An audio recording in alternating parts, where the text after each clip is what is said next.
Their romance is forbidden from the beginning. They loved each other enough that he was willing to sacrifice his career because he knew he could get fired for that.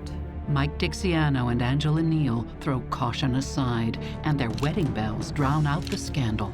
I thought I had a pretty good judge of character. Until vices long buried come back from the dead.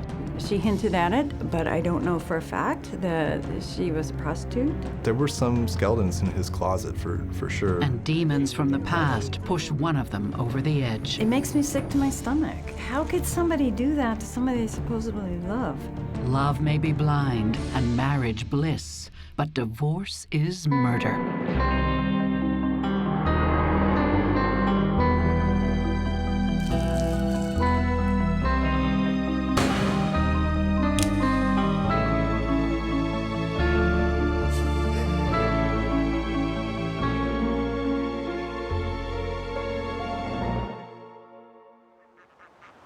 Anchorage, Alaska, the northernmost big city in the U.S., a state where people come to start over, or sometimes to disappear. People will end up coming here because they're either running from something or they have some reason that they're leaving their family behind. I think Alaska, in a lot of people's minds, offers that escape, whether it's for a vacation or it's for their life. Take Angela Neal, a free spirit from Washington State who loves to pick up and go. Oh, Angela? She was great. She was her own person, and that's why I liked her so much. She was game for anything. Just seemed full of life. A huggy person. From the minute you meet her, you get a hug. You know, that type of person. She was wild. She wasn't afraid to tackle anything. Always in search of the next big adventure, Angela first comes to Alaska to work on a cannery boat. She also worked on crab boats in Dutch Harbor. You know, the deadliest catch type, that's what she did. She loved life. She loved it. Angela's very tough, in more ways than one. She was weathered. She looked like she had seen a lot. Angela, you know, touched on it, that she had had drug issues. Not to mention 4 ex-husbands and a drinking problem. She's been in and out of jail and mental health facilities. I know she was bipolar. She was on medication at one point when we first met her, and she'd been on it for, I think she said 15 years. But for what she'd gone through, she was still just a beautiful person inside. She was who she was, and she wasn't sorry about it. Now, at the age of 40, Angela wants to keep her demons at bay. She's quit working on cannery and crab boats and is focusing her time on getting clean. I do believe that she tried to look forward, because every day was a new adventure to her. And she told us, you're who you are, and accept you who you are, because not all of us are the perfect people.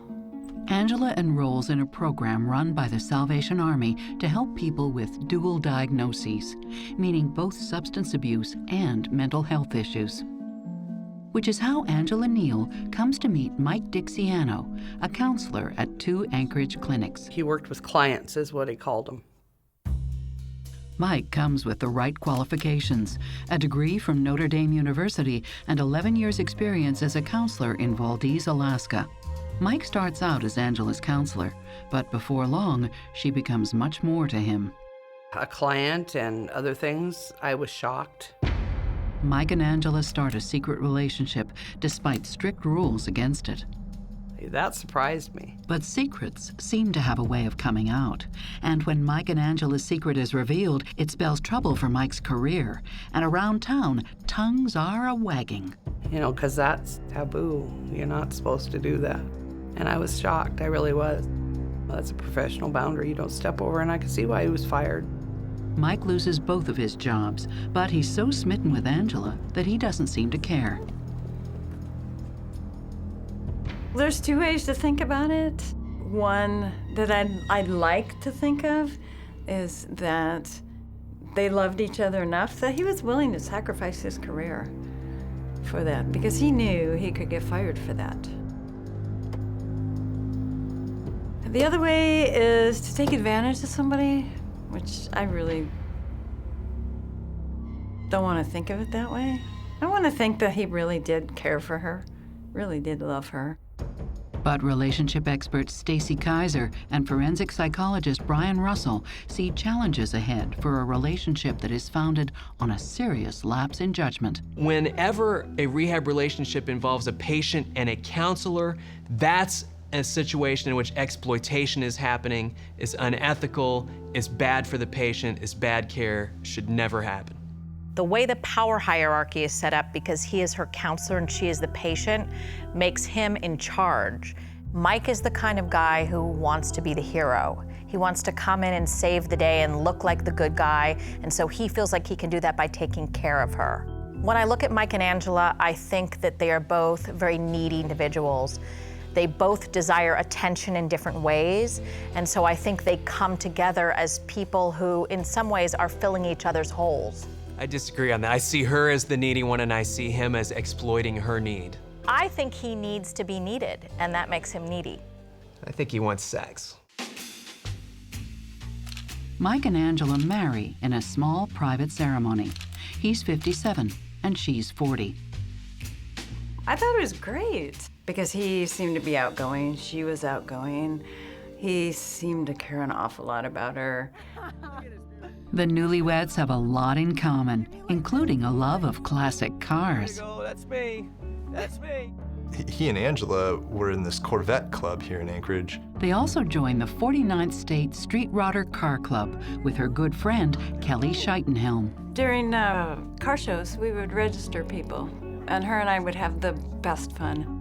And we'd run around and make fun of all the, the Ford guys or the Chevy guys. Yeah. Angela loves to show off her blue Corvette called the Blue Lady. Oh my, that was a pretty Corvette. And that was her baby. That was her baby. They fit really well together. Mike and Angela also love to travel, and on one memorable trip to Hawaii, he helps her realize a lifelong ambition. Her dream was to swim with dolphins. So Mike had taken her to Hawaii, and she got to swim with the dolphins, which is totally awesome. So it's a special place for them. She loved dolphins. She had them all over the house. She also loves dogs, and when Mike's basset hound dies, it's not long before they look to adopt a new one. They adopt a puppy from Nancy and her then-husband Curtis, who live in Soldotna, Alaska, a few hours' drive from Anchorage. We had a litter of basset hounds. She climbed on the dog bed and sat with the dogs on the dog bed. She was in love. I think they spent 4 hours there, and then they took Peyton home. New basset hound Peyton becomes part of the family. She loved her bassets and she loved her dolphins. I felt really good, my dog, going to these people. The new family thrives until Mike and Angela find out that neither of them are who they say they are. It was just a lifestyle that could not be explained. She's been arrested for prostitution. He's going to confront her crack dealer and he's guns. It started to look shady. Mike Dixiano is fired from 2 jobs as a counselor in Anchorage, Alaska, for his forbidden romance with patient Angela Neal. But by late 2006, the scandal has pretty much blown over, and the couple is happily married. Just 1 month after they wed, Mike and Angela move out of their modest house into a much larger home on Lake Ridge Circle. The couple is living surprisingly well for 2 people who aren't working. Mike seemed to start spending the money on a variety of different things. And I would say that his lifestyle became more extravagant. There was a house that was bought in a nice neighborhood. There were regular trips to Hawaii to fancy resorts. There were numerous cars. They had 5 Corvettes that I know of. They had a PT Cruiser, a Buick of some sort, and then they had an old Ford, old one. Mike especially likes to flaunt the fact he has money. He had a $10,000 gold watch that he liked to brag about to people. He had a ram's head, a gold watch band. It had a ram's head on either side, and all solid gold. You could tell he dyed his hair. That's the only way I could explain it. He went to a tanning bed. Angela was more down to earth, but he was more self-centered, look at me type person. Ooh, yay, food's here. Oh, I got it. He paid cash, always. He liked showing he had money. He didn't blink an eye. He essentially said that he had retired in 2007. He had had a business in Hawaii that he had sold, and so he had essentially cashed out. He had money and he had means, and so I didn't question it. You know, if that's what they wanted to do and they had the money, he'd go for it. Even though he was fired, Mike still sees one of his former clients, a man named Sam. Doing well. How you doing there, Sam? Sam is an interesting character. He was someone that Mike met through Mike's background when he was working as a mental health counselor. Has sort of the mental capacity of a third grader. Sam lived in this mobile home trailer. He pays his rent on time and has never been a disruption in any way. He knew how to take care of himself, and he sort of had to take care of himself at a certain point, but he had some issues there for sure. I noticed the challenges when he came in to do his rental agreement. He was fine and functioning, and he always has been. No one bothers him, he doesn't bother anyone. By 2007, Sam's father in New Jersey has been dead for about a year. His closest living relative is a cousin in Washington State. It appears that Sam intentionally took the steps to distance himself from his family.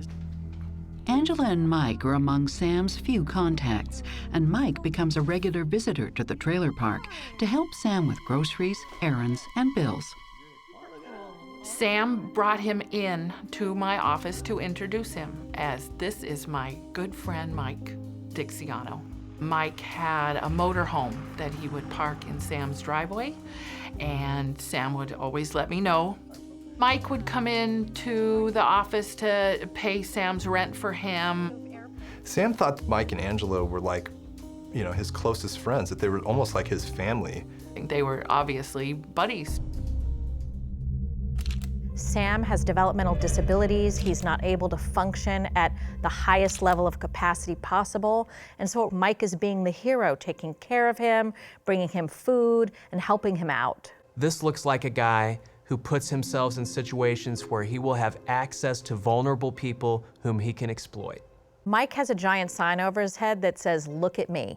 When we see someone being flashy or needing to show people up, what it means is that they're insecure on the inside, that they don't feel good enough for who they are. I think guys like Mike do things like that to impress women initially. So might he be trying to impress a woman? Yes, but my guess would be it's not Angela anymore. Where are you going? I'm going out and I'm gonna come back, okay? By the middle of 2007, signs of strain appear. Just 6 months into the marriage, Angela's addictions come back to haunt her and the couple. Angela did continue to struggle with alcohol and substance abuse issues, and I think that led to a lot of problems between Mike and Angela. One night, Mike is pulled over by the Anchorage police for a traffic violation.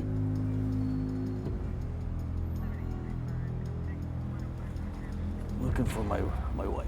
He explained that he was trying to find Angela, and ultimately they smelled alcohol. Mike stated to the officers that he was attempting to follow his wife Angela. That Angela had been smoking crack for the last 3 days, and she was on her way to the crack house, and he was trying to find out where that was. He appeared to be agitated and angry at Angela. Mike was arrested for DUI. Subsequent to his arrest, a search was conducted of the vehicle he was driving, and 3 handguns were found under the rear seat of the vehicle. The guns are seized, but Mike gets off with a slap on the wrist. Perhaps the officer sympathizes with the fact he has a drug-addicted wife. Angela, however, is arrested several times in the coming months. I think there was a DUI arrest. There were theft arrests for shoplifting. She's been arrested for prostitution. He's going to confront her crack dealer, and he owns guns. It told a lot of her demons. You know, you can't go through the hell that she did in her younger years and adult life and not have them. But is Mike trying to stop Angela's downward spiral or help it along? Angela was in Highland Mountain Correctional Center. During the time that she was serving her sentence, Mike was spending some time on internet dating sites meeting other women.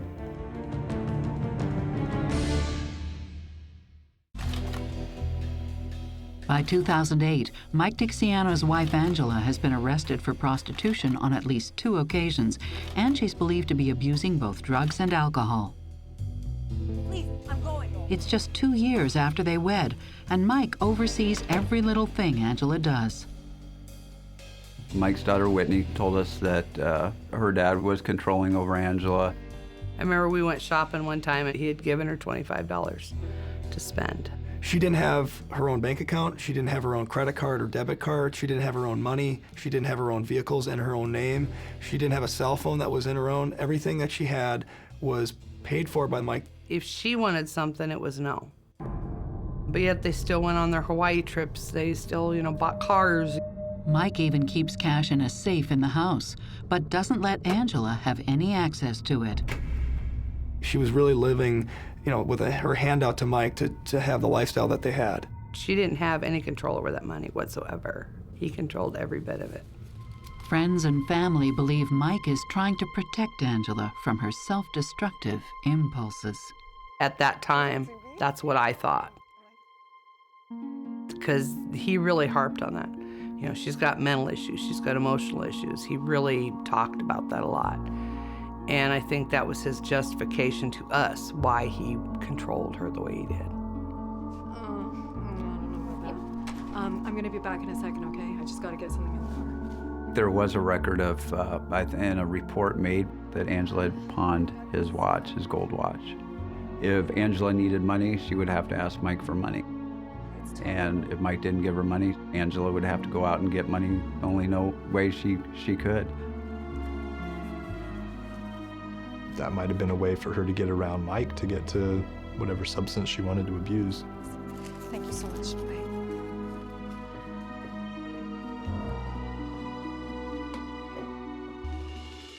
Whatever the case, years of hard living are taking a toll on Angela's health. She has hepatitis C and issues with her pancreas, making her even more reliant on Mike. She lost quite a bit of weight. I saw her when she's healthy, and then through the years I saw her deteriorate. In hindsight, I think it was that she had gotten back into drugs. Drug abuse is one theory. Some friends develop another theory when they see Angela with bruises. She was abused by him, probably physically. I believe there was a lot more conflict than anybody knew. I think it was more volatile than anybody knew. Then, in January of 2010, bad news. Angela's father falls ill in Washington State. Angela plans to visit to support her mother during a difficult time. Her mom knew that she had been involved in some kind of street crime type things and drugs, but there was still a lot of love there, you could tell. And I was hoping the best for her. You always do. But Angela never actually goes to visit her parents in Washington. She's stuck in Alaska, in jail, this time for shoplifting. Angela was in Highland Mountain Correctional Center, and she was in there for a shoplifting charge. She's in for the entire month of January. And while Angela's locked up, Mike is feeling very free. During the time that she was serving her sentence, Mike was spending some time on internet dating sites meeting other women. One of Mike's dates finds a marriage certificate with Angela's name on it. He claims he and Angela are getting a divorce. Mike was seeking other relationships online at the same time and lying to those women about where his wife was or whether he was married or not. But when he speaks with Angela in jail, she has no idea. Mike meeting other women is very telling about his relationship to Angela and exactly how he felt towards Angela. Angela gets out of jail on Valentine's Day, and despite what Mike tells his mistress about their imminent divorce, Angela moves right back in. That beautiful dolphin all shiny. That's my girl. They even go and surprise their friend Kelly in Seward. I think it was a joint decision to come down and see me, which I really loved, because it's a 2.5-hour drive to get down there. But whatever she wanted to do, he would, try to find a way to make it happen. They came down and they knocked on the window. They didn't knock on my door. She said, "Surprise!" Then we sat around and talked, and then I said, "Hey, you guys want to go for a ride?" We had a great time, and he said, "I'm doing this for her, for Angela, because she really wanted to do this." We're coming back, and Mike received a call on his phone. We're in the car, and she was in the back seat, and she had told me that. If anything happens to me, I want you to take care of Mike. I thought, well, that's an odd thing to say, but I didn't elaborate on it. We drove out to Exit Glacier, and that was the last time I saw her, was then. When I look at Angela and Mike's relationship at this point, I see a path to destruction. Healthy relationships require both participants being interested in and capable of nurturing one another, helping one another get through life. Most husbands are not pleased by the idea of their wife out there prostituting herself, or even just committing infidelity without there being a monetary component to it. A lot of people would wonder how Angela and Mike could still be together after all they've been through. And to me, the answer is that they really have a codependent relationship. They need one another. There is some sort of sickness that is fed between each other, and they thrive on that. Yeah, I agree. I think it's hard for most of us to relate to the level of drama that exists in a marriage like the Dixianos. And there's a strange twist psychologically with these two, because part of what I believe they're attracted to in each other is that they accept each other for who they are. And that makes them feel a sense of comfort, even though it's dysfunctional comfort. 2 months after Angela gets out of jail, she and Mike drive to Soldotna, Alaska, to visit their good friends, Nancy and her husband, Curtis. Anchorage and Soldotna are about 150 miles apart, so they would come down and visit. The visit quickly gets out of hand. And I don't know what happened on the way down to Soldotna, but something happened coming down to Soldotna that night, because she was completely out of character. That was the night where things kind of got haywire for Angela. For starters, Angela has decided to stop taking her meds because she doesn't like how numb they make her. She's the first time in forever that she could remember that she could cry because the meds suppressed everything. But she's clearly on something. They came in and they dropped their stuff off in the spare bedroom because they were going to spend the night. And we sat down to dinner, and my ex-husband said something to her that just set her off. I mean, she started yelling at him and cussing at him, and what he said really didn't strike me as anything wrong. But it set her off about basically him controlling me. And she just went from there. Yeah, screw you idiot. You know, we finished dinner, we got to calm down, but the argument started up. Well, I didn't know what was wrong with her. I didn't know if she was maybe having an emotional breakdown, if she had taken something. And then my ex-husband says, that's it, you're going to the hospital. She said, I don't need to go to the hospital. My ex-husband went and got the car because we were going to put her in the back of our car and take her to the hospital. Oh my God, 3 of us couldn't get her in that car. That's how out of control she was. I ended up sitting her back in a chair and she slapped me hard. So we called 911 because she was completely out of control. I mean, it was completely polar opposite of what Angela usually was. I mean, I'd never seen her like that, ever. The EMS came, and the police, state troopers, and she told those state troopers in front of Mike and in front of us. She looked at Mike and says, I am gonna tell them everything, Mike! And she says, you're going down. Someone is about to pay a high price for Angela's words that night. In our database, I saw that she had approximately 26 different aliases. She had 4 different social security numbers, 4 dates of birth. She really didn't strike me as a violent person.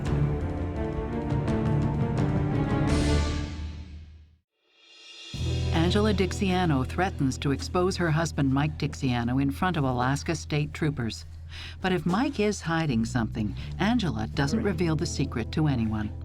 They took her to the hospital, and Mike came back to the house, and we told him, don't bring her back here, because I didn't want her in the house at that point, because she actually spooked me. Angela spends the night in the hospital, while Mike stays with their friends, Nancy and Curtis. And she was released the next morning. Mike picked her up.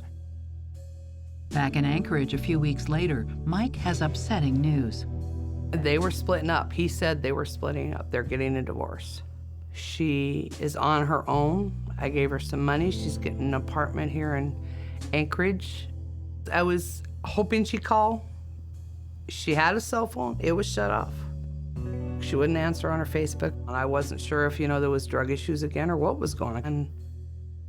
When you look at Angela's outbursts and the threat that she made to expose Mike's secrets, it is cause for extreme concern about whether there is something there of substance to be exposed. On the other hand, people who are in the throes of active substance abuse and mental illness do make statements like that. I think Angela reached her breaking point. She's unhappy, she's in an unhappy relationship, and despite the fact that she is dysfunctional and using drugs, she wants a happy life and she wants a way out. Weeks go by, and friends and family don't hear a peep from Angela or Mike. But that changes in June, 2 months after Angela's night in hospital, when Mike calls Angela's mother, Kathy, in Washington State with tragic news. Angela got back on drugs, and it cost her her life.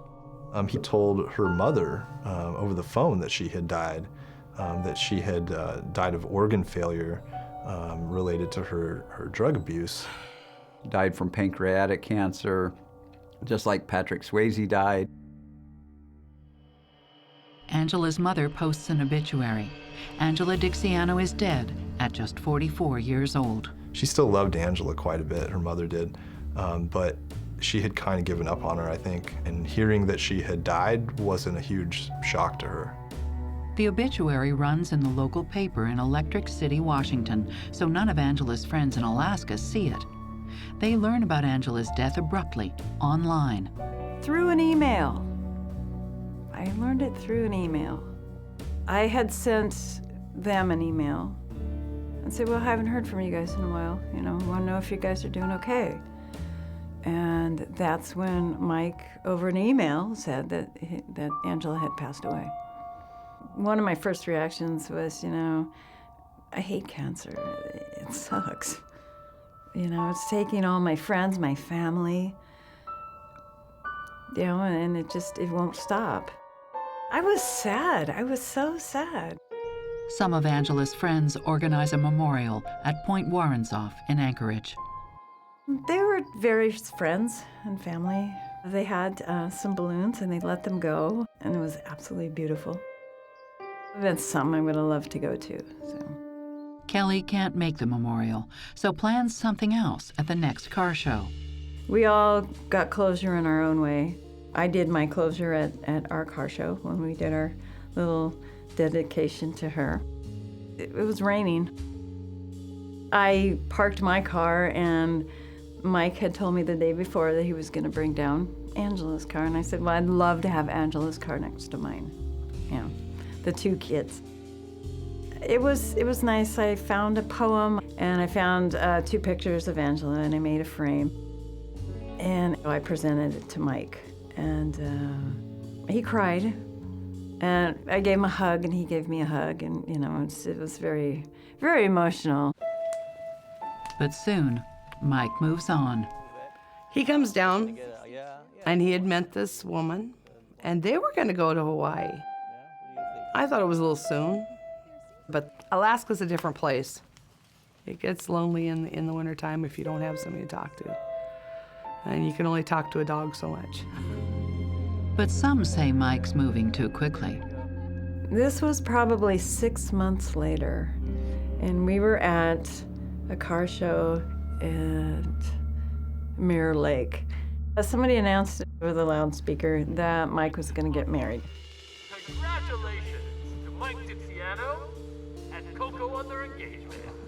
I remember me and a couple other people, we were sitting there by our cars, and we just looked at each other and went, okay.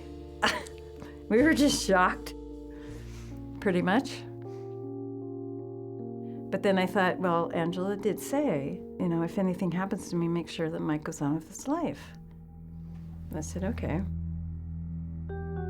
A lot of people wondered how Mike could move on so quickly in his personal life after losing Angela. And what I would say is that he had detached himself from her a long time ago. He had already moved on emotionally, and so once she was out of the picture, it was very easy for him to switch to someone else. I think when you look at Mike's behavior towards Angela and his behavior toward things, it looks to me like he's actually more attached to his Corvettes than he is to Angela. I think it's very strange that Angela died so quickly after their breakup. She had wanted out of that relationship, and so she was finally free. She was given an opportunity to go be and do whatever it was that she wanted to do. And so it makes me wonder why it would have happened so suddenly. Now, she did have a history of substance abuse. She did have a history of mental problems. Had she supposedly committed suicide, had she supposedly overdosed, then it might have been an explanation. I think a lot of people think to themselves, what reason would Mike have to lie? I mean, in some ways, he presents himself as such a good guy. He was a rehab counselor, he helped someone with special needs. All of these things can lead a person to believe that he's truly a good person and there would never be foul play. Mike may have moved on, but not everyone in her life is able to do so. I had already left Alaska when my ex-husband, out of the blue, he calls me and tells me, he says, Angela's not dead. So several months had passed, but Kurt became more suspicious as he communicated with Mike because it just didn't add up for him. Nancy's ex-husband, Curtis, files a missing persons report with the state troopers in Soldotna 6 months after Angela's death. I don't want to really speculate on why Kurt waited so long to make the phone call between April and December. My ex-husband's kind of, you would say, has a paranoid personality. He doesn't take everything at face value. Just something wasn't right. Him and Mike had gotten into a little tiff over emails, and Mike got pretty volatile in the emails and basically, in a roundabout way, threatening him. And it concerned my ex-husband enough that he made sure the doors were locked and the guns were loaded. And that's when he started thinking, just something's not right. A state trooper in Soldotna calls Mike Dixiano directly. When the state trooper asked Mike what had happened to Angela, Mike said Angela died in Washington State and died back in April of 2010, and that she had died from pancreatic cancer. Then the trooper finds an obituary, which places her death in Anchorage in June, almost 2 months later. And that was a very unusual aspect of the case from the very beginning. But there hadn't been any report under any name of Angela's in either Alaska or Washington. There was no death certificate. None of the funeral homes had records of cremating an Angela Dixiano, and it just became even more suspicious at that point. 2 conflicting reports of Angela's death, one in Washington State and one in Alaska, but neither version can be confirmed by official sources. It's enough for the file to be transferred to Anchorage police. I first became involved, I think it was back on December 15th, 2010. Investigators, including Detective John Foraker, visit Mike right away. When we get to Mike's house, we knock on the door, Mike answers, and we ask about Angela. And Mike says, well, I just got to tell you, I made the story about Angela's death up. Mike says, in fact, Angela is very much alive, but has fallen off the wagon hard. He told them that his explanation to her mother, Kathy, was to protect Kathy from the emotional hurt that would come if Kathy knew that Angela had returned to a life of drugs. It's very unusual that someone would die and we wouldn't know about that. Angela's situation was a little different, however. She had a sort of a vagabond existence. She'd been married approximately 5 times. In our database, I saw that she had approximately 26 different aliases. She had 4 different social security numbers, 4 dates of birth. So I realized at that time that it was going to be difficult. If she truly did just want to disappear, it was going to be hard to locate her. Mike said that Angela was tired of living in Alaska, he was tired of being in their relationship, and she wanted to leave. But there's more to the story, and while Mike doesn't know it, he's about to give police their first big lead. Mike said that Angela asked for some money because she didn't have any money and she needed money to leave. The detectives followed up on this sort of walkaway story by asking where the money came from. Mike said reluctantly that he took $5,000 out of a safe that they had in the house. And another $5,000 from a bank account that he had locally. She literally walked out of the house, and that's the last he saw of his wife. And that really opened the door up for the rest of the investigation. The door isn't just open. Soon, it's blown away. Mike was arrested back in the early 80s for a felony theft. And I've been sitting behind that desk for a long time, and I thought I had a pretty good judge of character. Angela Dixiano is reported missing 6 months after her obituary is published. The report prompts police to obtain a warrant to look into her husband Mike Dixiano's bank accounts to see if he actually gave her enough cash to go off-grid, as he claims she did. They also run a background check on him, but when they go digging into Mike's past, they find a lot more than they bargained for. Mike was arrested back in the early 80s for a felony theft. The charge? Embezzling money from a construction company where he used to work. There's a reason they didn't find it right away. Mike Dixiano changed his name from William Michael Dix, D-I-X, to Dixiano. Is if someone was to just do a Google search or search criminal records for someone under the name Dixiano, the name Dix wouldn't really mean anything. So in a way, he was able to distance himself from the past that he had in the 80s. The next bombshell, when police gain access to Mike's bank accounts, is even more explosive. Mike had an account in his own name, and also that he had a joint account with Sam. Sam is Mike's former client and current friend who lives humbly in an Anchorage trailer park.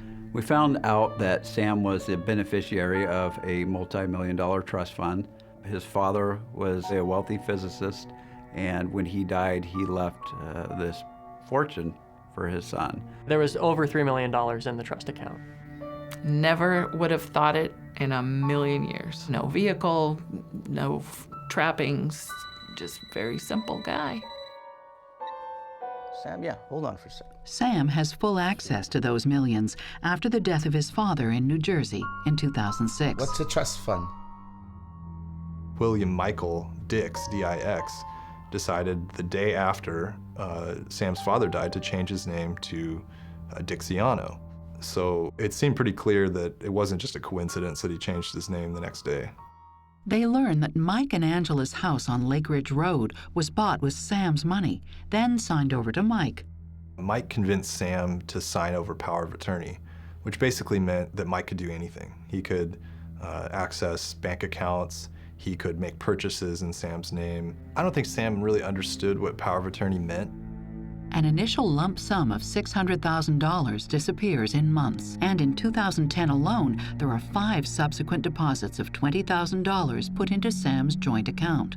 Within days, sometimes hours, that money is transferred into Mike's private account and withdrawn. That money was then used to buy cars, to buy artwork for the house, to fund trips to Hawaii.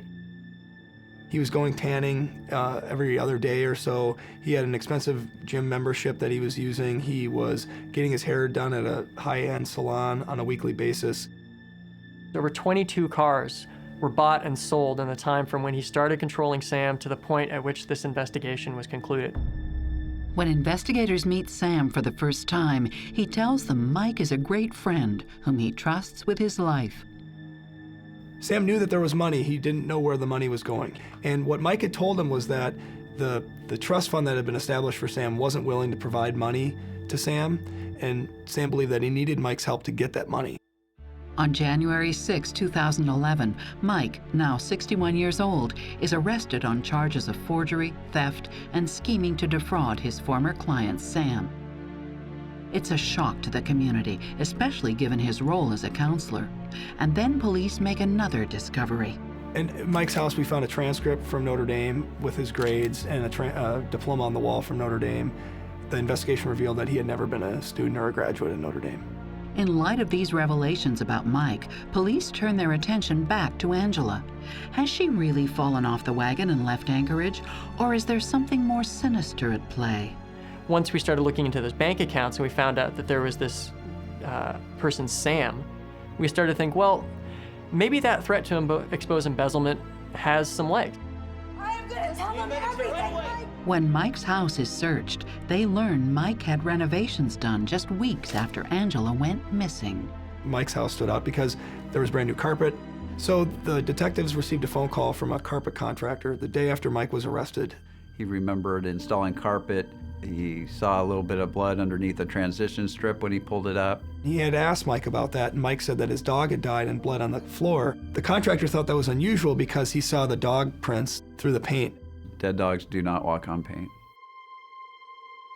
Police are convinced the blood is Angela's. It was sort of a needle in a haystack. I mean, there is a lot of ground out there. There's a lot of wilderness in Alaska for a body to just disappear.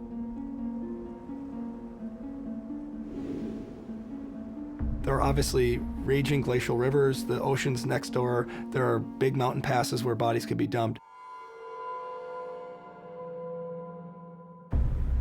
The counts against Mike in the scheme to defraud Sam are so numerous, the prosecution is in a position to make a deal. They offer Mike a lesser sentence if he fesses up and tells them where to find Angela's remains. It was hard. It was hard to make that decision. Frankly, my colleagues in the prosecutor's office, they thought we were giving Mike a deal that was too good. But we realized that in order to get that information where we could find Angela's body, we needed to give him an incentive, and that's what we ultimately did. Detectives say Dixiano's wife, 44-year-old Angela Dixiano, went missing last April after she threatened to expose her husband's ongoing fraud scheme. In May 2012, Mike admits to beating his wife to death shortly after she was released from police custody on April 18, 2010. Mike tries to claim it was self-defense. Touch me! Touch me!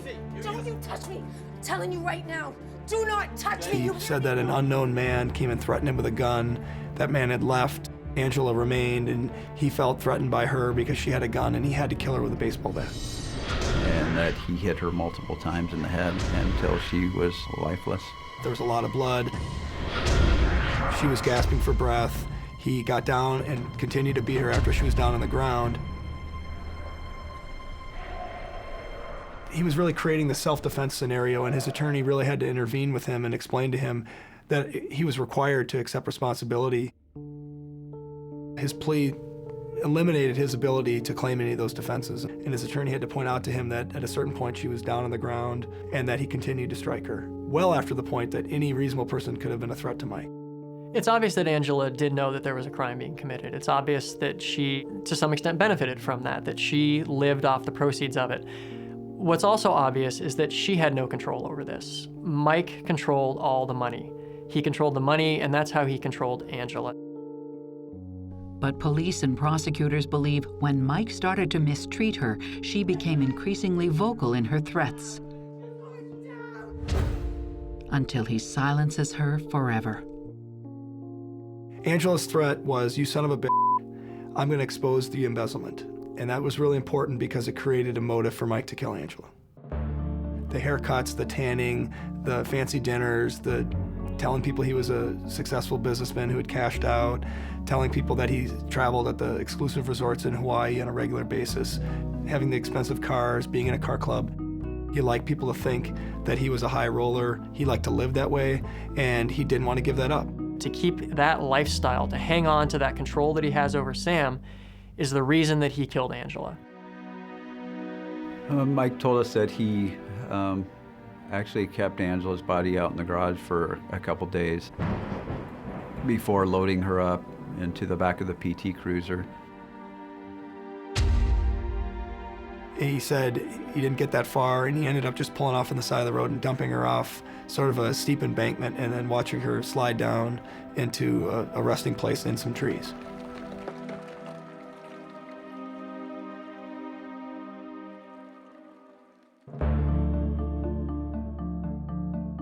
It was the next day when myself and 3 other members of the Anchorage Police Department were able to go back to that location, and after a couple hours of searching, we were able to find Angela's remains.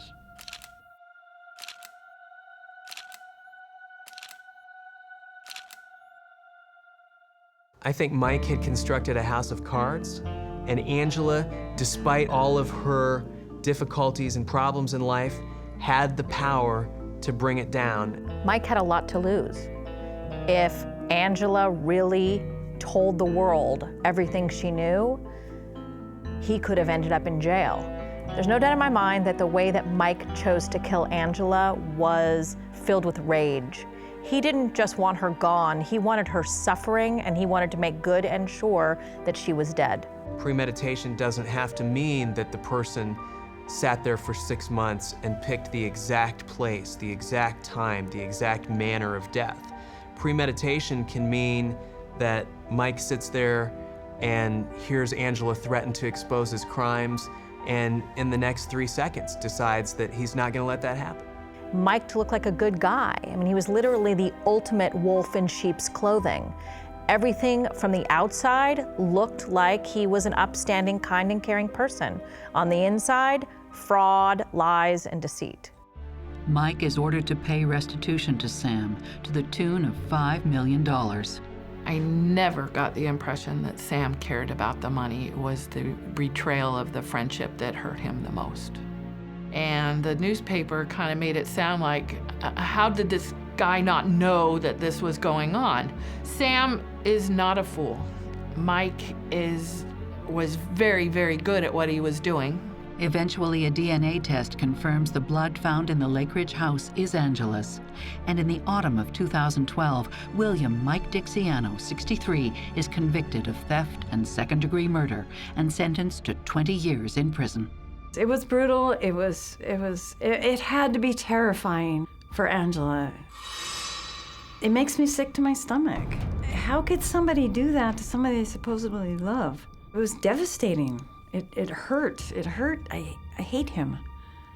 I hate him. He's a murderer. He's a convicted murderer, and he will be for the rest of his life.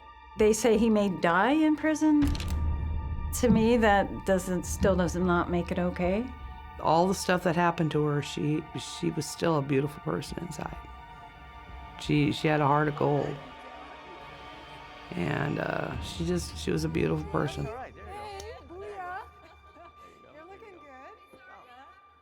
I really, really miss her. I do.